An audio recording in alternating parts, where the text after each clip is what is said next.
Welcome to 30 days workout challenge with Akshata Nayak. ಇವತ್ತೈತಿ ನಮ್ದು day 4. ನಂದು ಎವ್ರಿ ಡೇ ರೂಟೀನ್ ಸ್ಟಾರ್ಟ್ ಆಗುತ್ತೆ ಮಾರ್ನಿಂಗ್ 6 o'clock ಇಂದ. ವಿದೌಟ್ ಎನಿ ಅಲಾರಾಮ್ ನಾನು ಜಲ್ದಿ ಹೇಳ್ತೀನಿ. ನೀವು ಅಲಾರಾಮ್ ಇಟ್ಕೋಬೇಕಂದ್ರೆ ಇಟ್ಕೋರಿ ಮತ್ ಜಲ್ದಿ ಹೇಳ್ರಿ. ಡೈಲಿ ನಮ್ ಟಾರ್ಗೆಟ್ ಇರುತ್ತೆ 2000 ಸ್ಟೆಪ್ಸ್. ಅದಕ್ಕಿಂತ ಜಾಸ್ತಿ ಮಾಡಿದ್ರು ಏನ್ ಪರವಾಗಿಲ್ಲ. ಅದಾದ್ಮೇಲೆ ನಾವು ಮಾಡತ್ತೀವಿ ಸ್ವಲ್ಪ warm up. Every day exercises similar ಇರತ್ತೆ. ಇಲ್ಲಾಂದ್ರೆ ಸ್ವಲ್ಪ ಡಿಫ್ರೆಂಟ್ ಮಾಡ್ಕೊತ ಹೋಗ್ತೀವಿ.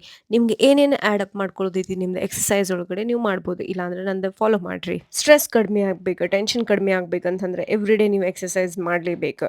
ಮೈಂಡ್ ಕಾಮ್ ಅಂಡ್ ರಿಲ್ಯಾಕ್ಸ್ ಇರ್ಬೇಕಂತಂದ್ರೆ ಮೆಡಿಟೇಷನ್ ಮಾಡ್ರಿ, ಯೋಗ ಮಾಡ್ರಿ. ನೀವ್ ಈಗ ಎಕ್ಸಸೈಸ್ ಮಾಡಕ್ ಸ್ಟಾರ್ಟ್ ಮಾಡಿದಿರಿ, ನಿಮ್ ಲೈಫ್ ನಾಗಿ ನೀವ್ ಯಾವತ್ತೂ ಮಾಡಿರ್ಲಿಲ್ಲ ಅಂತಂದ್ರೂ ಏನ್ ಇಶ್ಯೂ ಇಲ್ಲ.